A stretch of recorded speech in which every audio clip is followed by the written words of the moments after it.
pledge allegiance to the flag of the United States of America and to the republic for which it stands, one nation, under God, indivisible, with liberty and justice for all. All right, good evening, everybody. Thanks for your patience as we made sure people got in safely today. All right, can I get an approval of the minutes of the meeting held on November 28th? So moved. Second. All those in favor signify by saying aye. Aye. Opposed, same sign. That passes. We have 3 people wishing to address the board tonight. If they're not actually here, Todd, what do? Got Chad Bishop, he's not here. Maybe he's in the bathroom or something. Was he here and personally signed up?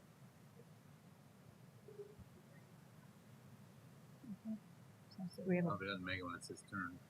Okay. Yeah. Move to the next. Move All right, back. moving on to the next one. Rebecca Felice, if you please come up and give us your name and address, and I'm sorry if I pronounced that incorrectly. So name, address, and you have 5 minutes. I'm Rebecca Felice, and I'm here with Julie Parker. I'm at 2704 West 28th Street. Deanne kindly has a video as well for us. Okay, we can start with that, if you wouldn't mind, because it's a professional athlete. You know, everyone wants to see that. Good way to start.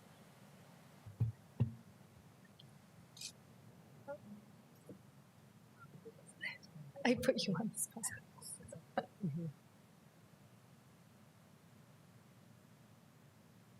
When it comes to keeping kids safe, we're all on the same team. As adults, it's our responsibility to keep kids out of harm's way. Part of that is preventing them from getting their hands on guns. Every year, hundreds of kids and young people die because they get a hold of guns. So many of these tragedies, suicides, unintentional shootings, even school shootings could be prevented. What can you do about it? It's simple. If you own a gun, lock it up and encourage gun owners you know to do the same. Look, owning a gun is your right, but it's our responsibility to protect our kids and our communities. So please do your part. Be safe, be smart. We're in this together. Learn more about secure storage at besmartforkids.org. Thank you, Deanne. Great. Again, I'm Rebecca Felice. I'm here with Julie Parker. We are parents, and our children are in the Sioux Falls School District, and we are volunteers with Be Smart. Be Smart is a nationwide program that's nonpartisan, non-political, and it works to keep kids safe by educating adults on how to securely store firearms at home.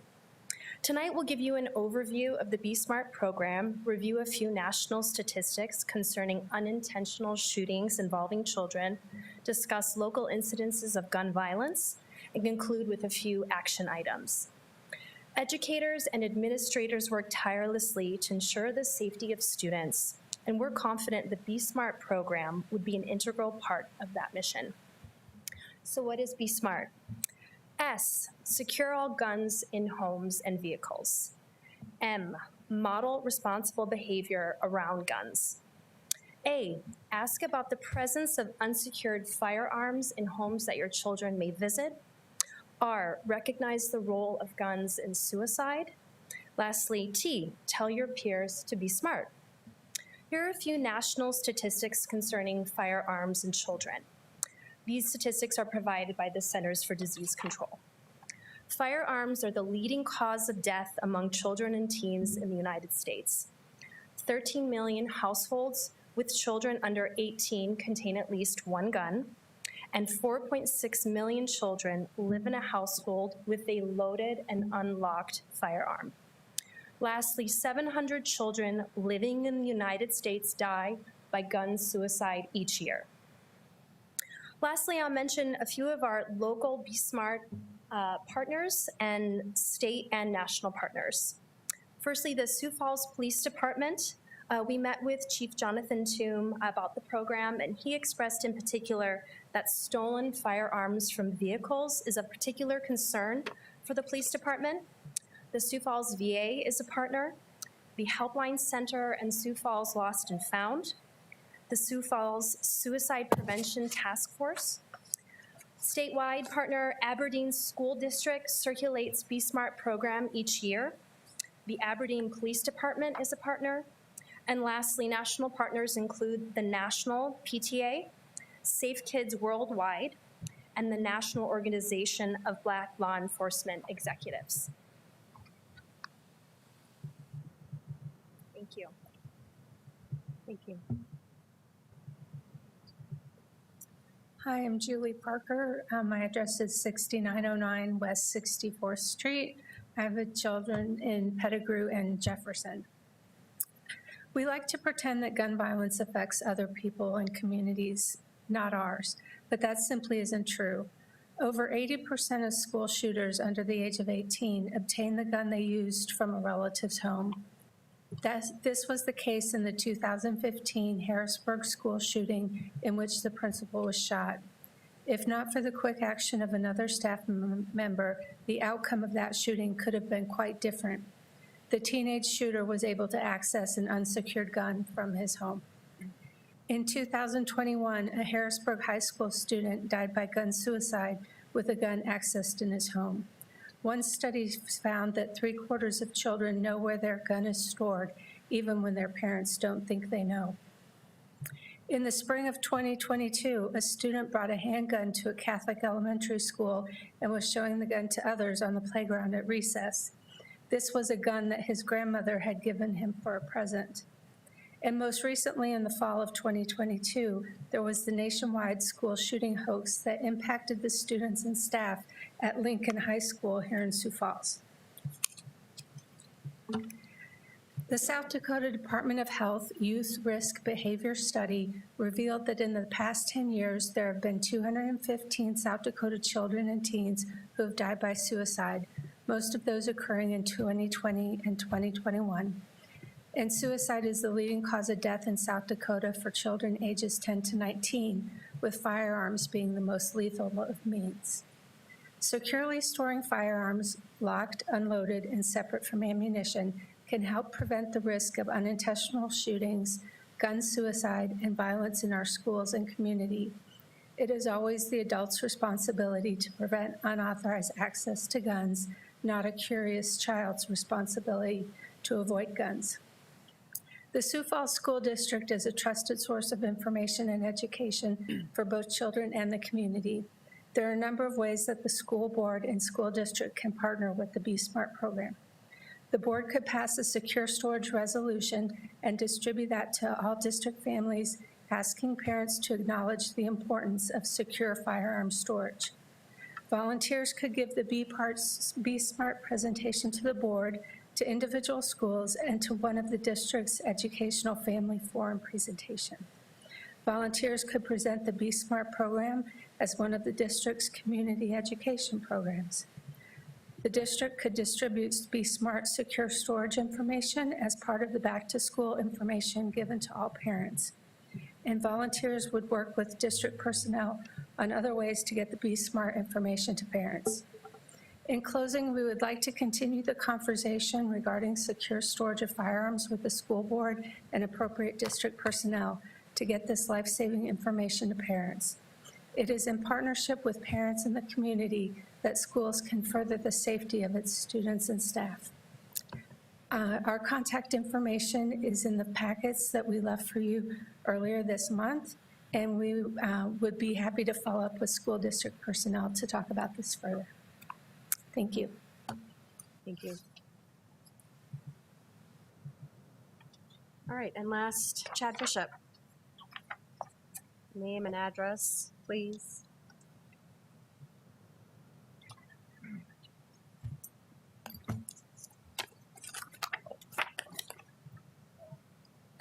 My mistake, I didn't get it pre-checked, but see if we can't get it done before the end.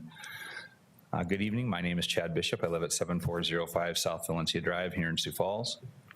In my long and rambling statement on September 13th of 2021 regarding a request to improve the curriculum on the topic of propaganda, I said a lot of words.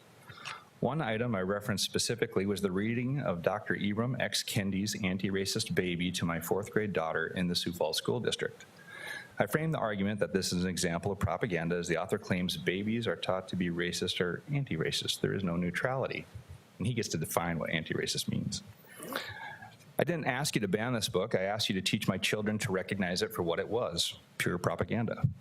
On October 13th of last year, in a similar statement, I cited George Orwell's 1984 and the definition of the memory hole.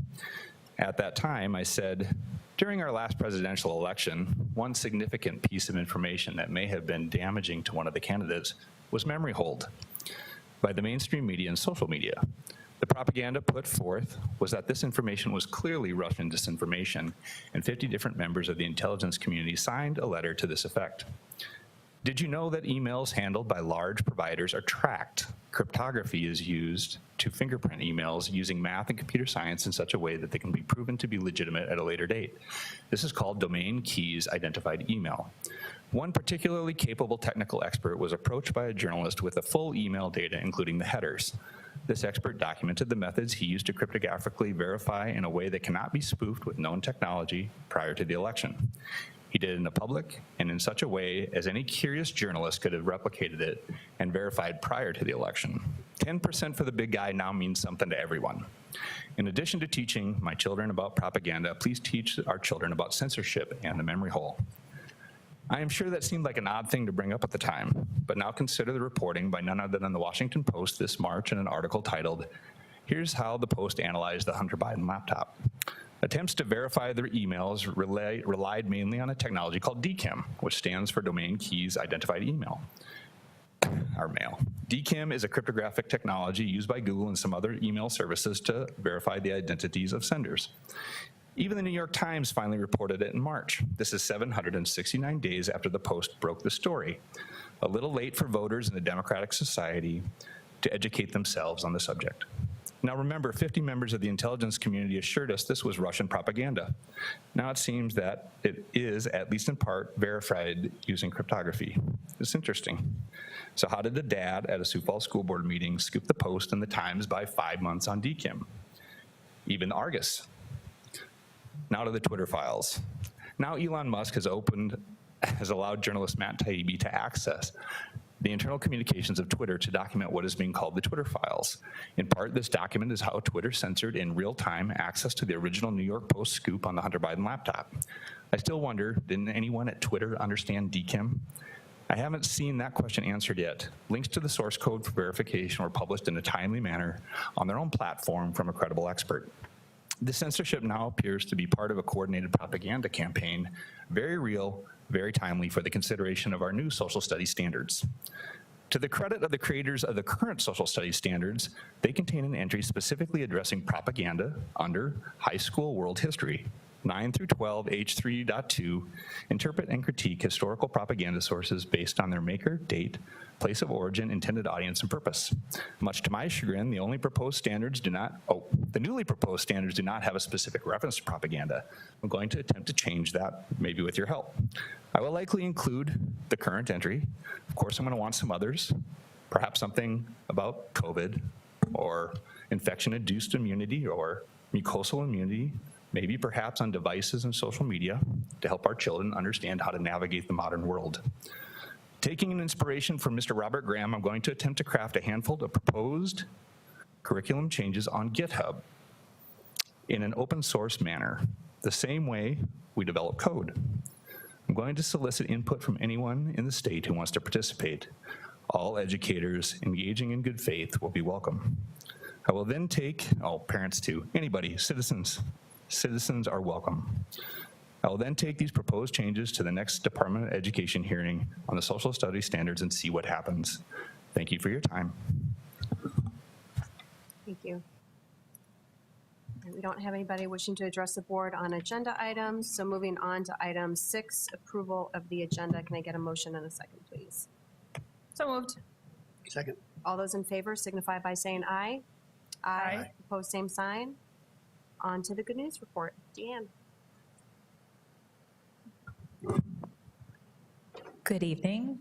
Tonight we are hearing a school spotlight from Jefferson High School. As you know, we are 1.5 years into the history of Jefferson High School, and they've already been making lots of headlines in many good ways. So Dan Conrad is here to share more about that.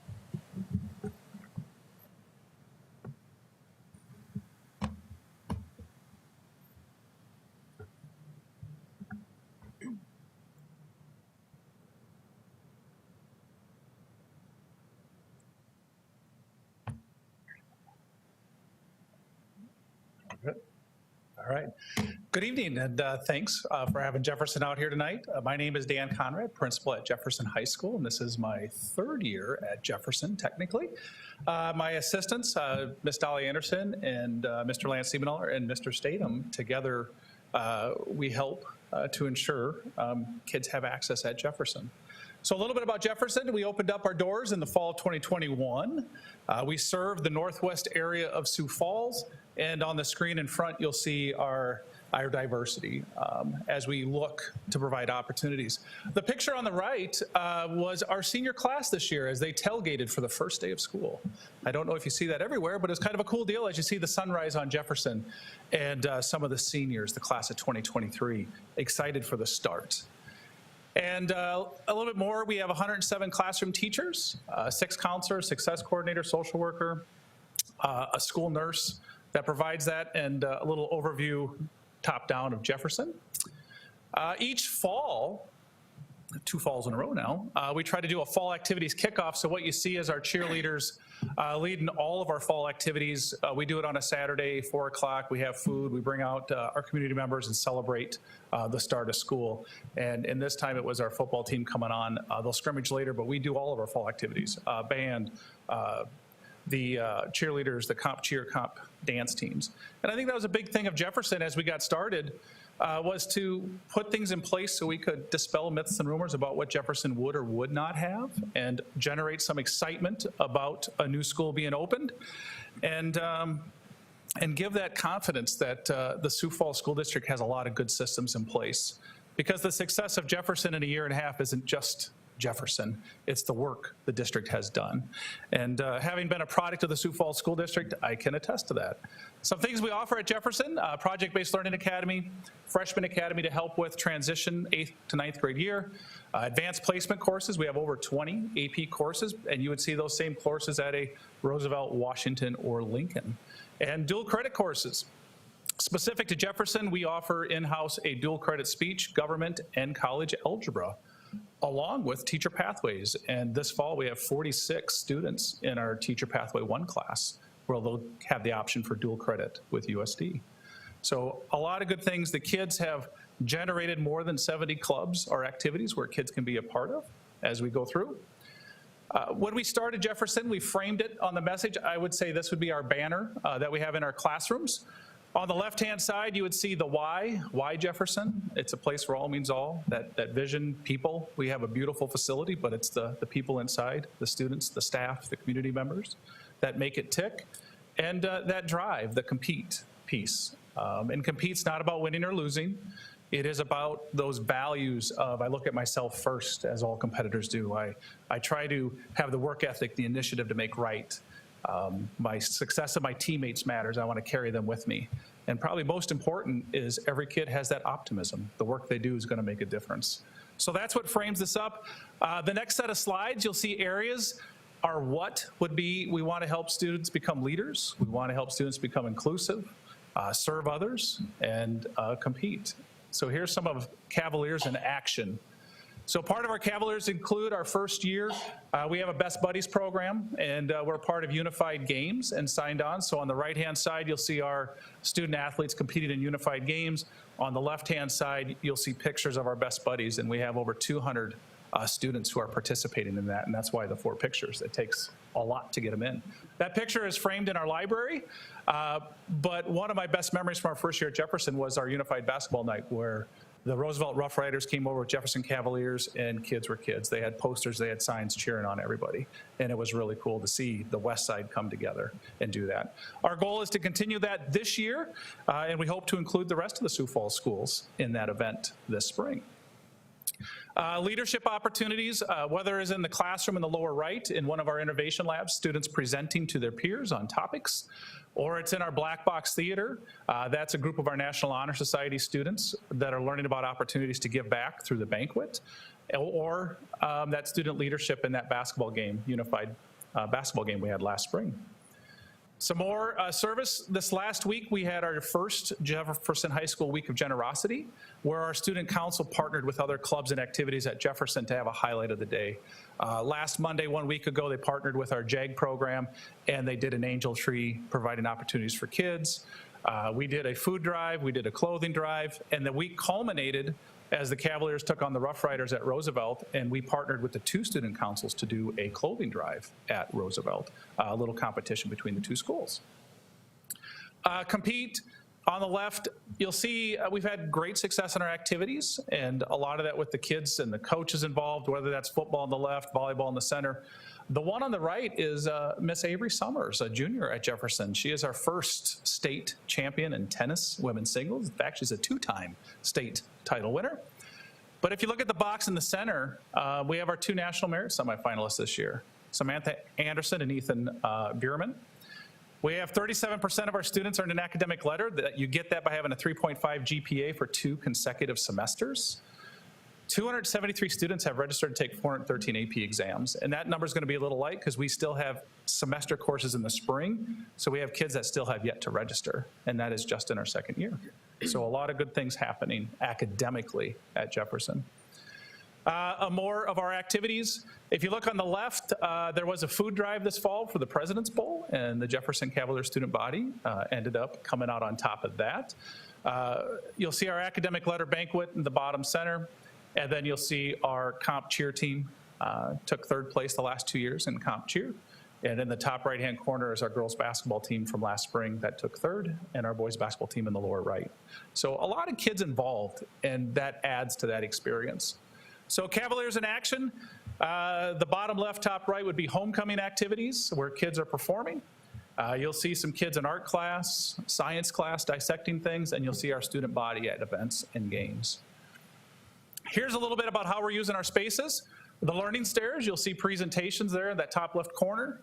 As you work around clockwise, we had a Comic-Con event where our art students can put together projects and have a little Comic-Con down in our library areas they work around.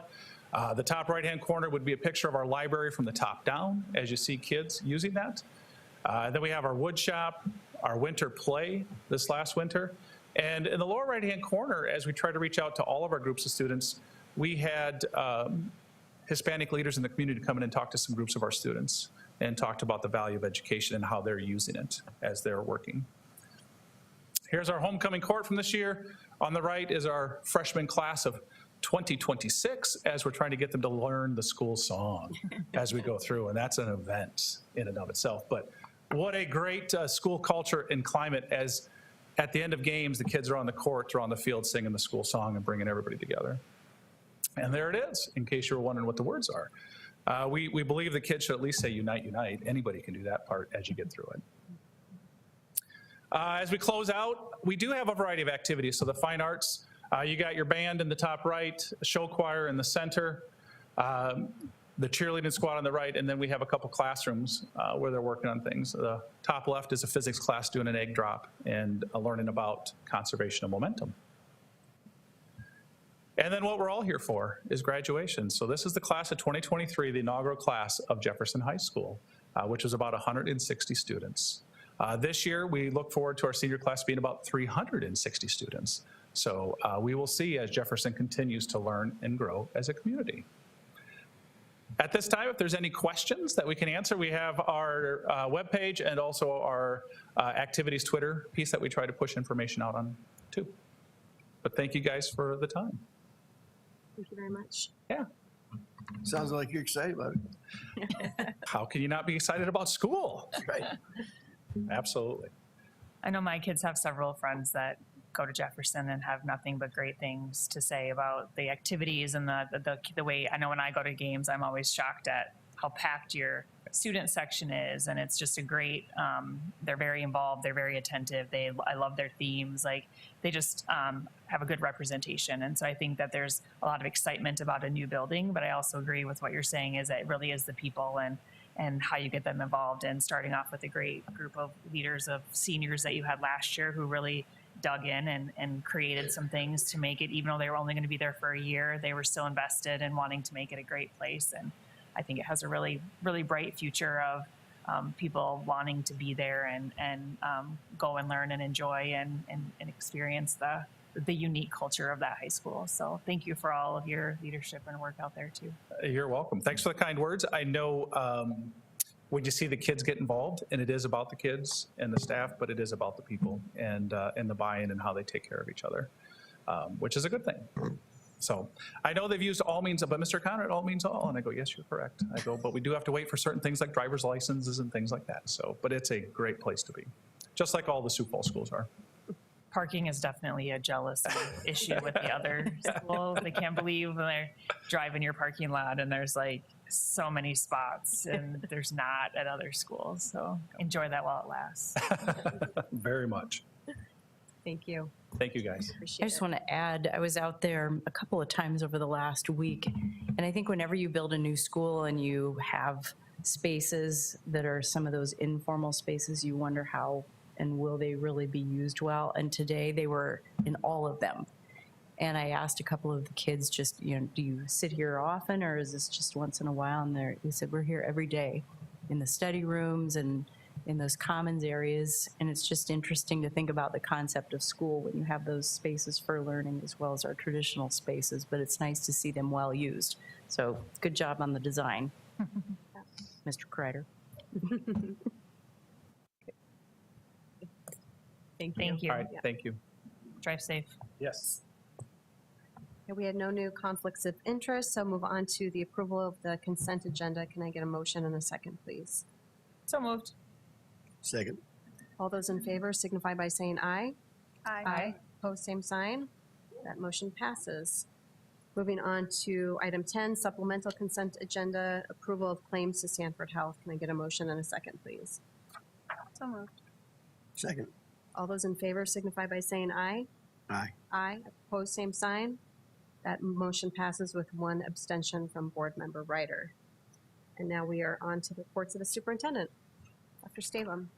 Yep, tonight we have, I believe, our first official update on our after-school program with Rebecca Wimmer. So we're going to ask her to come up and cover that for us. We're excited about the direction as we take what we have been doing for programming and just continuing to build all that out so that we have a model program for all of our schools for great places for kids to be before and after school. So with that, I will turn it over to you.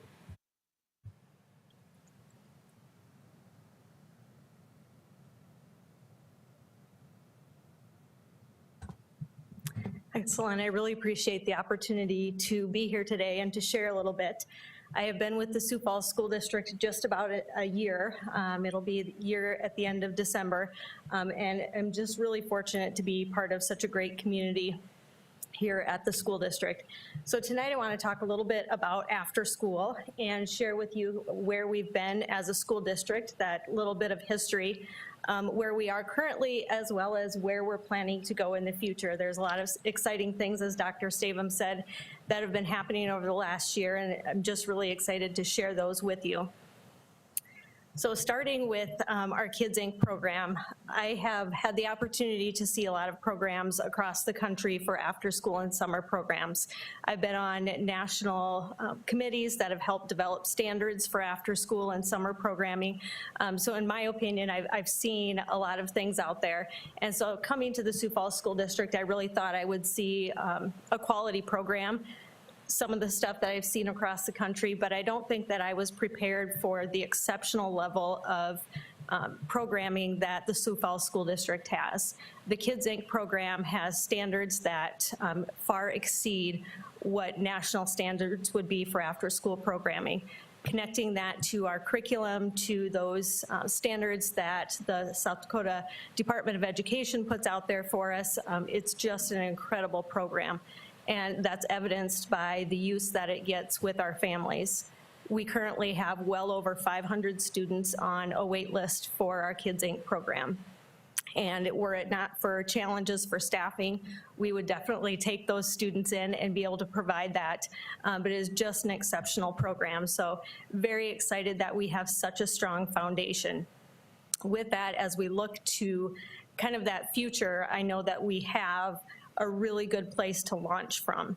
So as I think about kind of where we are as a school district, and obviously hired me a year ago, if we have such a strong program, why are we looking to change? That's a lot of the questions that I've gotten from staff as we've talked about changes from parents is, if we're so strong as a Sioux Falls School District, then why are we making changes? And I think our why comes in what our community currently offers.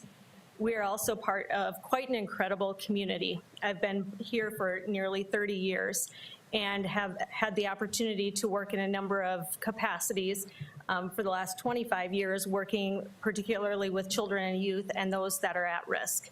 I've seen kids in residential settings. I've been part of South Dakota Department of Social Services and working in child protection. I've been part of after-school programs and seen what those look like. And we have a very giving, generous, well-resourced community. We have many programs out there, many after-school programs out there that are exceptional quality. What we don't have is a coordination of those services or services that really reach out to those families that maybe can't afford it. Kids Inc. is no different. As I looked at our Kids Inc. program last year and really took a look at who's using our program, in our Sioux Falls School District, about 47% of our children qualify for free or reduced lunch. In our Kids Inc. program, only 12% of our children qualify for free or reduced lunch, and most of those children are on child care assistance, which tells us that even though Kids Inc. provided discounts to families on free or reduced, those discounts were at a rate that was really not affordable. Just to give you an idea, our rate on a weekly basis for families that are full pay was $50 a week, but if you're a family who qualifies for free lunch, which means that you have very little income coming into your house, our fees were still at $30 a week. And so for families, it just wasn't affordable, and so they weren't enrolling in that program. This was something as a community we were seeing as a whole, and understood that there had to be some changes in our community if we wanted to reach those kids. And so in 2017, Sioux Falls Thrive was initiated. Some of you may be familiar with that, but it's a cradle to career initiative that really looks at some of the challenges our community has and tries to coordinate efforts. One of their teams that they put together was the out of school time safety team, and was really looking at those periods of times when children aren't in school, which is about 84% of children's time is spent out of those school buildings. What are our children doing? Are they safe? And as a community, how do we make sure that if they are in situations that maybe aren't safe, what are we doing to address those? As part of that, Augustana Research did a study and really looked at where are our Sioux Falls kids and what community resources do we have. And what they found is that of the children in elementary, which for the Sioux Falls School District, that's roughly 11,500 students, 4,800 of those students spend time unsupervised after school. And many of those as many as 15 hours unsupervised. And so when I think of little peanuts like this that you can see up there, or I think about our Kids Inc. program when we have 6, 7, 8-year-olds running around, and I think about those students spending 15 hours or more unsupervised, that's our why as to why we need things to change. So as a group, our Thrive Action team kind of formed and started ideating what would it look like if we could change that scenario in Sioux Falls? What would it look like if we could take things apart and put it back together and make sure that every child has access to a high quality program? And in that process, really understood some of the research pieces that go into after school. And there is a large body of research out there that really shows that after-school programs have a significant impact. Those impacts come in the form of better grades, particularly in math and reading, better attendance in school, all the way to better graduation rates, higher earning income in adulthood, more likely to participate in post-secondary education, less likely to have at-risk behaviors such as use of drugs or alcohol, teen pregnancy. And so if we know that after-school programs are good for kids, and we know that we have 4,800 elementary students and another 4,000 middle and high school students that lack appropriate after-school, we needed to take action. And so what we did was formed a community collaborative that looked at all of the resources that we have in the community, looked at the structures that we had and said, what can we change to really be more efficient and effective in what we're doing? We don't have, while we have a very generous community, we don't have an unlimited number of financial resources. Anytime you have a child in an after-school program, it costs roughly $5,000 to care for that student. When we did a look at our existing structure, while the Sioux Falls School District had Kids Inc. inside its building, many of our nonprofit partners would pick up kids from after school and take them to separate buildings, kids that can't afford care inside the Kids Inc. or the school district. When we examined that as a group, it costs almost twice as much to care for a student off-site as it does on-site. And those are community dollars that we were using to provide scholarships to those kids. And so just looking at simple logistics, if we transitioned that and we stopped taking children off-site to nonprofits and we kept those kids inside our building, we could utilize the same number of community dollars and serve almost twice as many kids. And so that is where our concept for the new after-school program came from. Our case for transformational change, or what we're looking for, is to redesign that program. And we're modeling that after what's called community learning centers. Not only is it an after-school program for kids, but it really focuses on how do we wrap our arms around the entire family. We understand that kids in and of themselves are not independent of the environment around them. And so the things that happen within their homes, the struggles that parents may have, that all affects a child's learning. And so if we're gonna put the effort into making sure children have a safe and appropriate place to be after school, and we're gonna make sure that they have the resources that they need, the life skill development, the workforce development, then we also need to make sure that we're developing families along at the same time. And so the community learning center model really lifts up an entire family, regardless of where that family comes from, whether they have struggles or whether they're settled or whatever it may be, making sure that our entire community is wrapping around those. The community schools really functions on 4 pillars. One of them is the student supports, those things that they get inside the school day. And then that second pillar is really what we're talking about, that after-school foundation, and making sure that there's extended learning opportunities, the types of things that we see in our existing Kids Inc. program, as well as the types of things that we see in our community programs. When you look at the nonprofit programs that we have out there, we have tremendous programs that are providing exceptional care and services to kids, but they're very siloed. And so being able to bring all those services into the schools and making sure that our kids get access to all of those things is really what we're after. This weekend, I had the opportunity to be at one of our pilot programs we have going on right now at Terry Redland. And one of the community partners, Move to Heal, is offering kids ballet lessons and being able to give them an opportunity that many would never have the chance to see. And so last night we had a pizza party at Terry Redland and they got to practice, and they'll be performing. For those of you that don't have anything going on, tomorrow night at 5:30, the kids will be performing the Nutcracker, and they'll be performing with other kids that are part of this group, other adults that are part of dance, and so they'll be a very small piece of a larger production. But as I sat there yesterday and watched those kids that I've had the opportunity to work with, And I know that they don't have those same privileges. They don't have the ability to be part of a ballet class. Their parents can't afford those costs. As I saw them yesterday, they're so proud and they're absolutely beaming. And all of their parents are sitting there with their cameras on the bleachers, taking pictures of their kids participating in something. That's what our why is. That's why we're doing the things that we're doing, going through the processes we are, because there's kids out there that deserve the opportunity, just like every other child, to be involved in things like that. With our programs that we're developing, we will plan to launch this fall, and it'll be a coordinated effort with the Sioux Falls School District as well as several nonprofit partners. It'll be located for elementary kids at all 21 of our elementary sites. After school programming that will be available. So just to give you an idea, this year we're piloting at 4 sites with one of our nonprofits. And so instead of that nonprofit coming and picking up 100+ children and taking them off-site to their location, we've changed that dynamic. This year they are on site with us, working right alongside of our kids. So if you go into Terry Redland School any afternoon into the Commons area, you're gonna see 6 or 7 staff and you're gonna see approximately 100 students.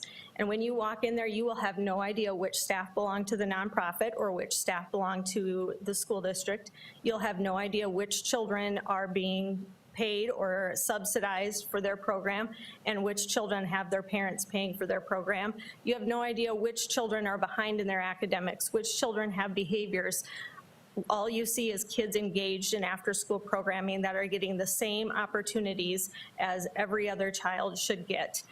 That's the kind of program that we're developing, and this fall will launch in all 21 of our elementary schools.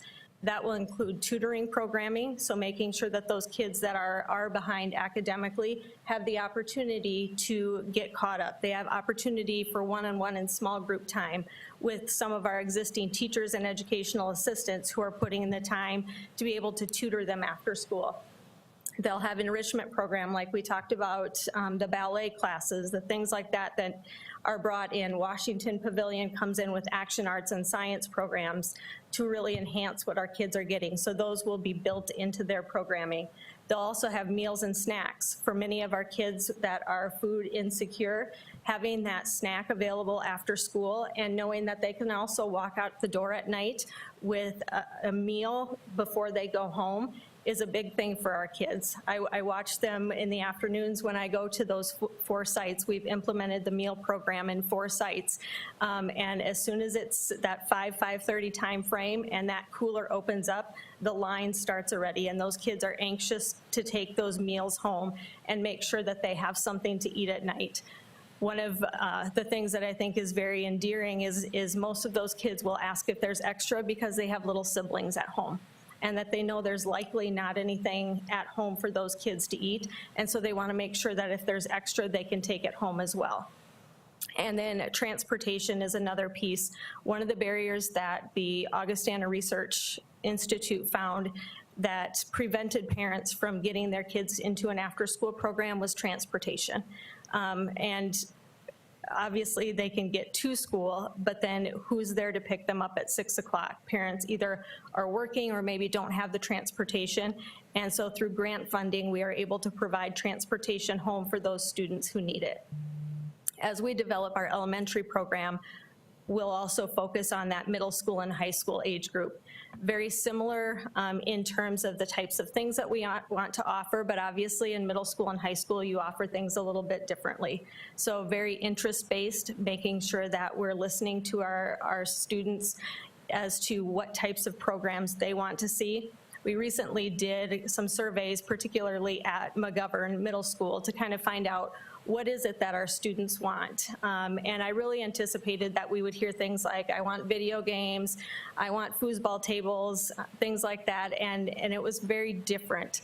They wanted things like, I want cooking class. I really enjoyed when I could go to cooking class, which is one of the enhancements that we put into place a couple of years ago prior to COVID.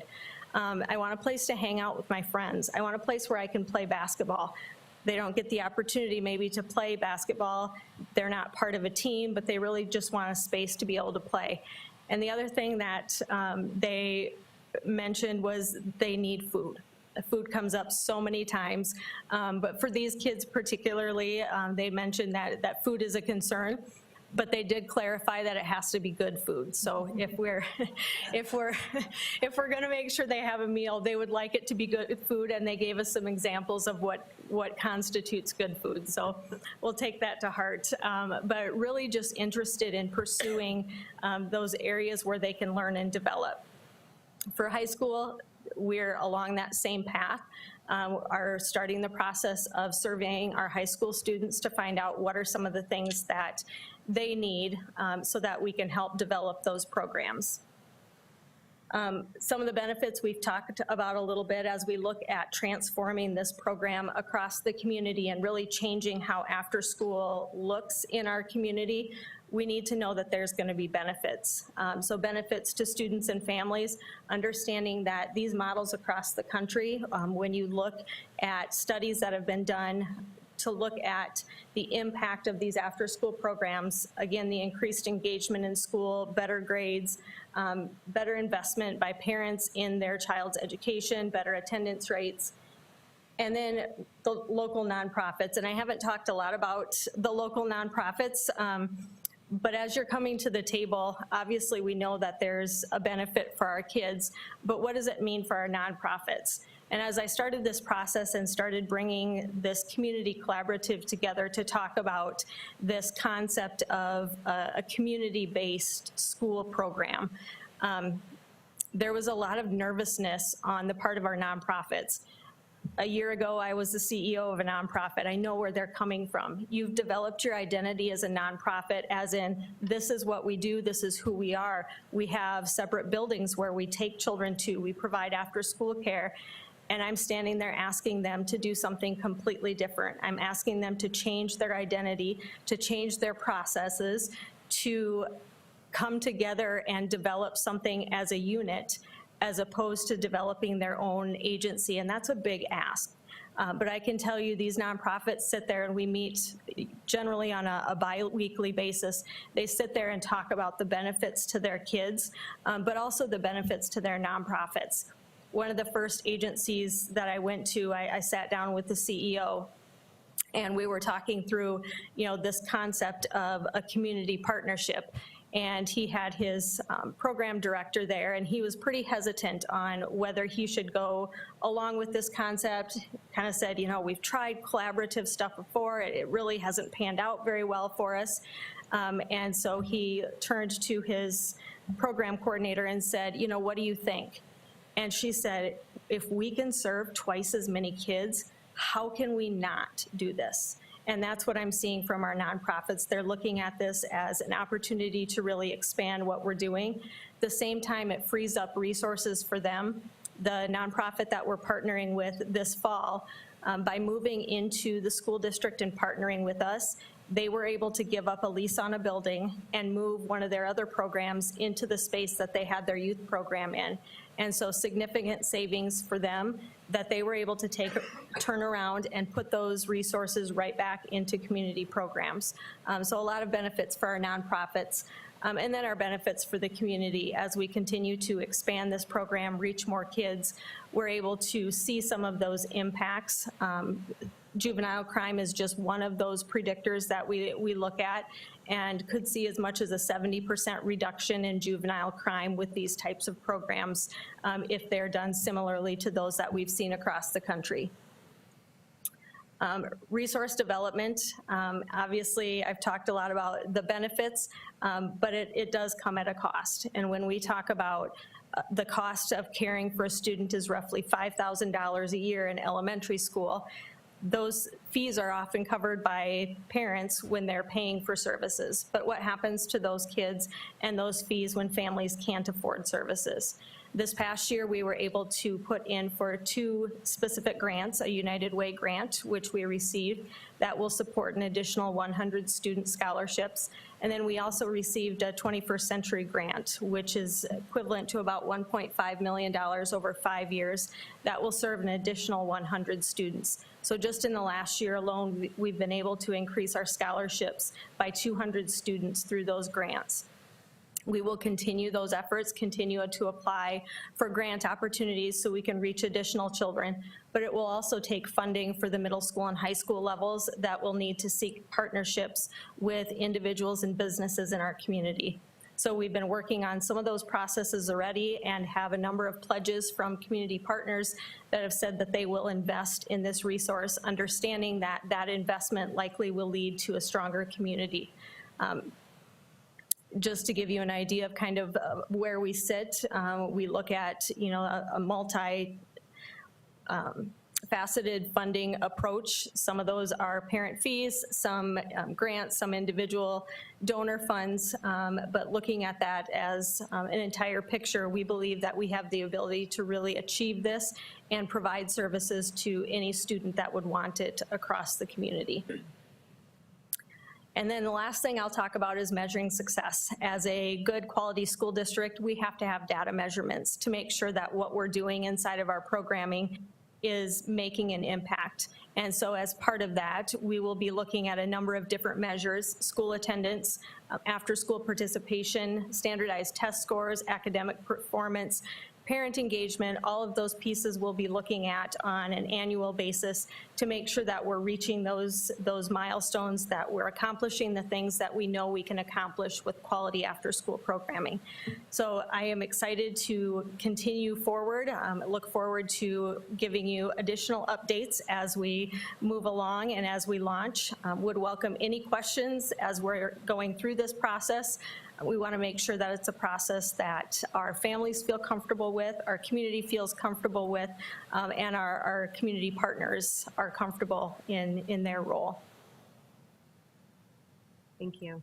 Thank you. Any questions or comments? Just an observation. The Generation Xers in the room, or the MTV generation, that was me, my generation, maybe remember the term latchkey kid.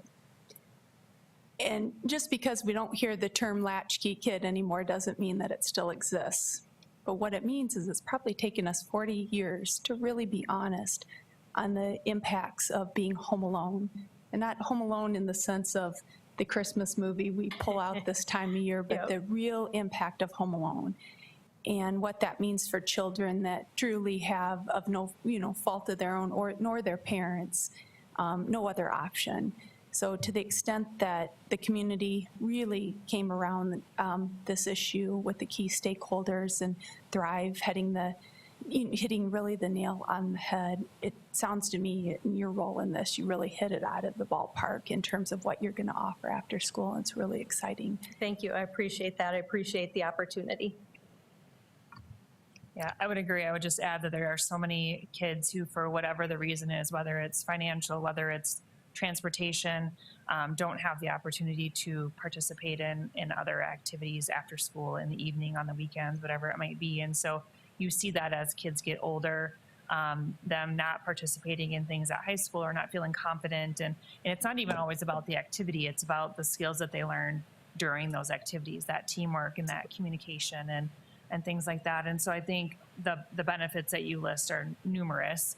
And can we measure all of them on a test score or something like that? No. But can we get people who are engaged? Can we get kids who love to be in their building? You know, like it's their, right now they might be leaving or they might be going home to an empty house or whatever, but now to be able to stay in their school building, hopefully that makes them want to come to school more often and be engaged while they're there. They feel comfortable there. They get to do fun things. And so it has a good association for them. So I think in general, it's just an amazing opportunity for our community and the partners. You know, we have so many daycares or so many nonprofits who everyone's hiring. And so how can we even come together and work and say, let's all take care of these same kids, but if we all do it together, then we can take care of those kids and maybe take care of more of them versus having our ratios be all wonky all over, you know? And so I think there's just a lot of win-wins in this situation. And so I'm excited to see the opportunities for our kids and our families in general too. So thank you for your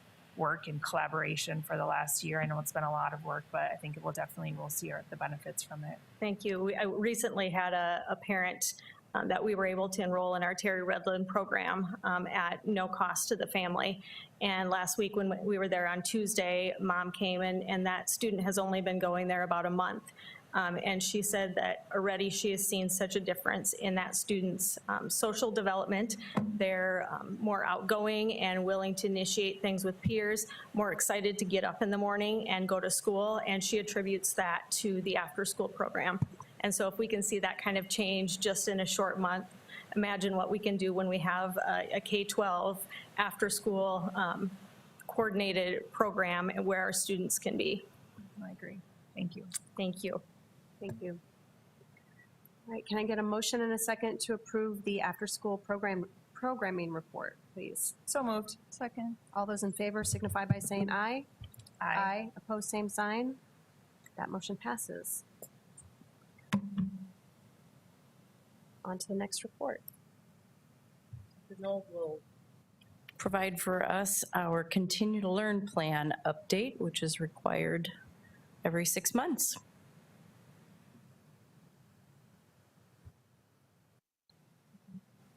There we go. Thank you, and good evening. Tonight I bring to you the updates and the review of our Continue to Learn plan, which is our Sioux Falls School District plan for the COVID-19 pandemic. And obviously, as stated, the purpose of this report is just to bring the updates to you. It's a biannual update that is required as we go through this process. And so that will occur now and then again, likely in June. Some of the explanation of this, we obviously started out with our Return to Learn plan in that very first year as we came back into school after that start of the pandemic. And then after that, changed that to our Continue to Learn plan that we've had in place now for the past 2 years. And it really summarizes all the efforts and the things that we do in the Sioux Falls School District to make sure that we take care of our staff and students and families as we go through that pandemic and the post things of that, some of that being the learning loss and the health and safety of our students. Also in there is the scheduled times that we have, and that information is updated as needed. We have the biannual updates that we will do, one now and one in June, but we also updated in the fall, if you recall, when we had the new guidance that came out with the CDC, and we will continue to do that as needed. And we do have a committee that comes together to be able to go through and review this document. It is now at the point in time where we had to start with hundreds of pages, and we're down now to about 30 pages as things change drastically over time. So the changes that we have bringing forward to you this evening are minimal. Part of those changes I've gone through, and they are redlined in the document that you have that is attached as well, but I will just update those for you here briefly. First of all, throughout the document, we continually track the date that we maintained those changes in case we're ever called into question on that. We have that documented throughout the Continue to Learn plan. We also updated all the links. Some of those links needed to be just updated as we go through the plan to make sure that they are accurate and up to date. On page 8 of the plan, there's a small portion there with the transportation services as far as the cleaning and the mask protocols. Students can still obviously, and we still do have some of our students that wear masks on a daily basis, but it's not something that's given to each one of the students as they come onto the bus now. So just a few changes, very minor in nature there. Page 10, symptomatic students, as they come down, because a lot of those testing protocols have changed, they are offered. It did say that they must wear a mask. They're offered a mask to utilize. If not, then they're just separated until those things are, until the child is picked up by their parents, depending on what the symptoms are. And so just very minor changes there as well. Page 14 was just some clarifications on the language. There was a duplication in 2 of the sentences, so we just eliminated one of those sentences. Again, a very minor change in that. Page 19, we clarified the end date of the Family's First Coronavirus Response Act, the LEAVE Act that was in there, because that was no longer utilized in the 2021 school year. And one person had just found that a little bit confusing with the language, so we just clarified that language as we went there because that LEAVE Act did end for that school year.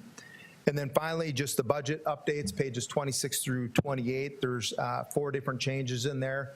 A biggest part of that would just make the changes to the salary increases that occurred with the staff that came after that budget time. So that was updated in there as part of the dollars spent in the budgetary process.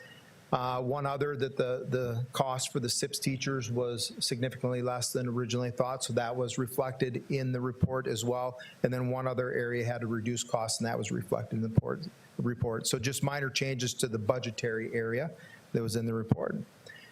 And finally, again, just to reiterate, we will go through and approximately every 6 months review the Continue to Learn plan for the next 2 years until that time expires of that requirement. And the administrative recommendation this evening is to acknowledge the presentation of the 22-23 Continue to Learn plan updates as proposed to you. And I would stand by for any questions you may have. Thank you. Any questions for Dr. Knoll? Seeing none.